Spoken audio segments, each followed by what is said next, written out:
Shopee haul tayo today, guys! Good day guys! Nanay ni Toby, and for today, we will be doing some Shopee haul. So, 3 pieces lang siya. So, mabilis lang tong video na to. Gusto ko lang ipakita sa inyo. Kung hindi nyo pa napapanood ang aking TikTok haul, go to the description box and I'll put the link below. This is part 2 of our unboxing that we purchased from the online platforms. So, let's go! Okay, first item. Whenever I check items online, iniisip ko muna kung kailangan ko ba yun, or para saan ba yun, or magbe-benefit ba siya sa akin. So unlike nga before sa nung mga kasagsagan ng mga online shops, medyo may FOMO ako pagdating sa ganon. So, pag nakita kong, ay, si ganito, may ganyan, or nakita kong nagtitrending or nagva-viral, parang yung na-urge ako na bumili online. Pero ngayon, dahil may family na nga ako at may anak na ako, so medyo naging wise ako in terms of purchasing. Actually, for the past couple of months, most of the items that I purchase online is para kay Toby. So, minsan na lang yung para sa akin talaga. Or minsan para sa bahay, yung mga ganun. First item is, ito, para sa akin to. Kasi, late na papansin ko, papansin ko na parang nawawalan ako ng mga pambahay. So, nag-check ako online kung ano yung mga pwede kong masuot na pangbahay. At the same time, kasi medyo masikip na rin siya. So, ayun. All the items that I'm showing you guys is I will put their online shop links sa description. So, this one is parang army, navy siya. So, ano siya, medyo cloth type. Ano bang tawag doon? Yung waffle ba tawag doon? So, usually kapag mga pambahay yung binibili ko, laging mas prefer ko yung mga malalaki para comfortable ako. Kasi sa mga factors na tinitignan ko pag bumibili ko ng damit is, if I'm number 1 yun sa list ko, if comfortable ba ako dun. Kasi dati, maski sabi, ay, ang cute, ganyan. Tapos, pero pag sinuot ko na, hindi ako comfortable. So, sayang lang, diba? Ilang beses ko lang siya nasusuot. So, ngayon, yun na yung number 1 factor ko kung bibiling ko ba yung damit. So, this one, ay maganda, makapal siya. So, ito pambahay, t-shirt, round neck, yan. So, parang ano ata to, yung size nito is plus size kasi ako. So, pwede to for XL up to 4XL ata. Pero yung size ko parang nasa 2XL lang. So, yan. So, sa mga susunod kong videos, makikita nyo na to. So, this one, meron siyang parang terno, terno pambahay. So, t-shirt and, hindi, sorry. Di pala to terno. Yung isa pala yun. So, ito t-shirt lang. Then the second one, same siya pero ibang kulay. This one is parang off-white. Off-white siya. Off-white. Yan, off-white. Pambahay din. So, comfortable yung maganda yung tela niya, in fairness naman. Kasi chinek ko lang din di ba ang dami na ngayon nagsisilabasan online na mga pambahay, terno, coord. So, ang dami nang nagtatahi at nagbebenta online. So, chinek ko na lang yung mga okay na reviews, yung parang mga hindi AI na review. So, chinek ko talaga siya. Tapos yung mga nagpo-post ng mga pictures kapag suot nila. So puro pambahay ito, guys. This one. This is brown. Ito yung isa sa mga favorite color. Actually, kakulay yung bedsheet namin.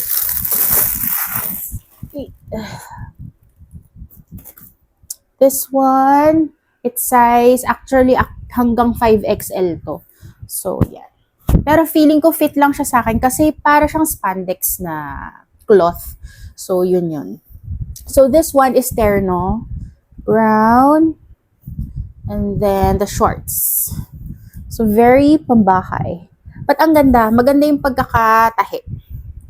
Just check the stitches. Maganda yung pagkakatahi niya. So, this one, I got it brown color. I got the brown color. Tapos, ito, medyo army green. So, ganito yung mga parang color palette na pinipili ko.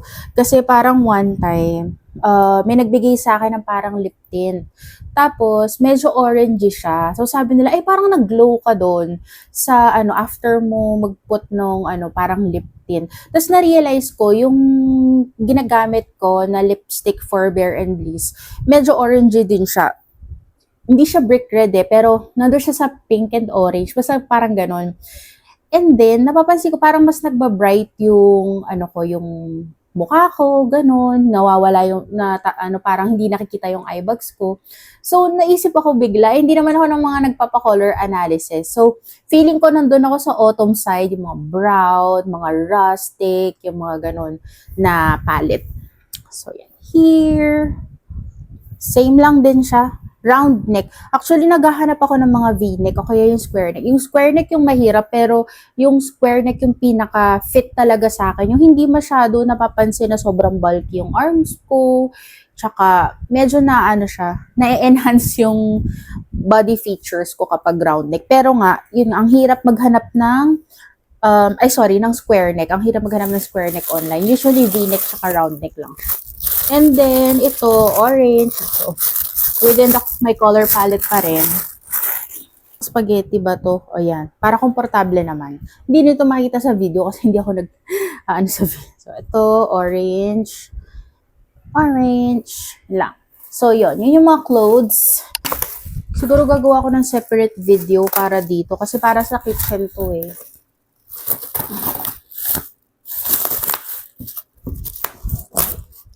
So, the reason why I bought this, kasi yung lalagyan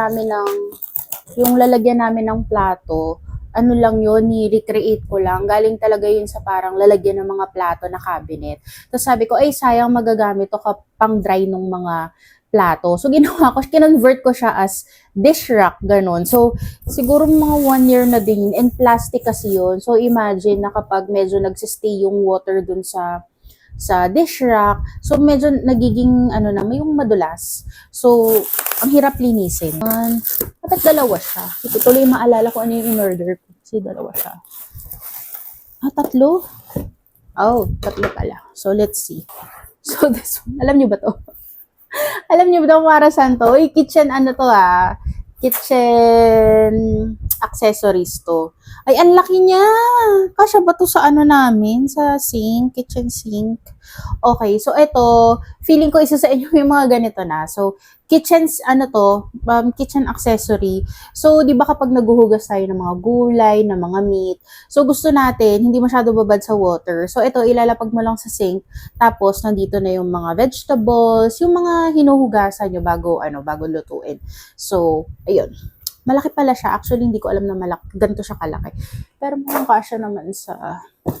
Sobrang daming kailangan ko ng mga organizer, yung medyo mataas ng onte. Kasi lately, si Toby, since naglalakad na nga siya, sobrang likot na ng kamay niya. Kung ano na yung hinahawakan niya. So, yung mga kaldero namin, bang, gano'n. Nagsisilaglagan doon sa mismong lalagyan niya. So, ayaw ko nang umabot sa point na pati yung plato namin, maabot niya. Kasi for sure, pagising namin, baka bagsak na lahat yun. Or, paggising namin, baka basag na lahat yun. So, naghahanap ako ng way para iangat yung mga bagay. Even the electric fan. So, I'll show you. Naka-stand fan kasi kami ngayon. And then, bumili kami ng wall fan para hindi na niya gawing manibela yung electric fan namin. So, this one. Ito naman, akala ko malaki. Tapos maliit lang pala. Pero I've been eyeing this item. Siguro last year pa talaga. Iniisip ko, nagagandahan kasi ako sa kanya. So, iniisip ko lagi, kailangan ko ba ng ganitong lalagyan para sa kitchen? Kasi wala pa naman masyadong gamit. Tapos lately nga, sobrang padami yung gamit namin, yung mga ingredients. Kasi nagtatry ako mag-stock as much as possible. Hindi katulad dati na 2 pa lang kami ni Jig sa bahay.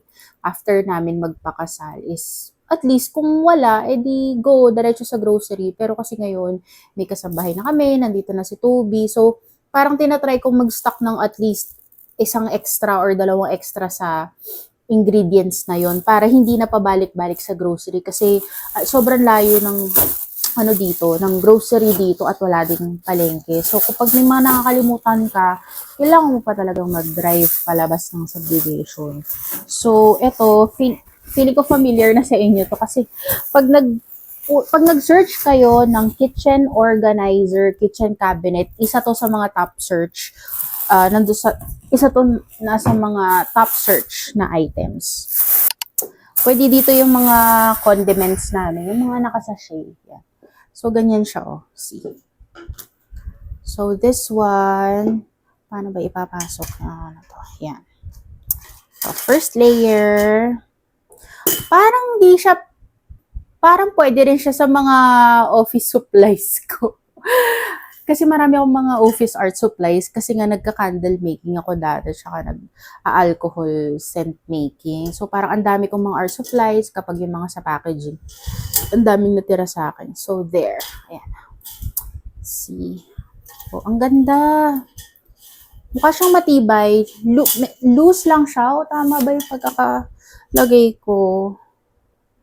I think tama naman yung tama yung pagkakalagay ko. Medyo loose lang siya. Pero iaangat ko to kasi, as I was saying, si Toby, sobrang likot. So, igaganyan-ganyan niya to, panigurado. So, yan. Nice. I think nabili ko to ng 400 plus. So, yun. May voucher pa ako sa Shopee, kaya medyo nakamenos pa ako. And then, the last one is yung dish rack. Ito na yung dish rack. Pero parang sa next video na lang para sama ko kayo pag-assemble kasi parang di siya naka-assemble. Dahil dun sa picture, 2 layer siya. Pero mukhang maano lang. See.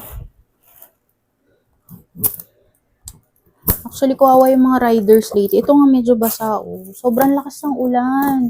Naawa ko sa riders. Pag mga ganitong package na na-deliver, na-imagine ko paano nila nadadala to sa ano. So, alam kong sanay naman na sila, pero still, imagine mo yung hassle nung tag-ulan. Tapos, ang dala-dala mong item is yung pabibigat pa. Okay. So, shout out sa ating mga riders.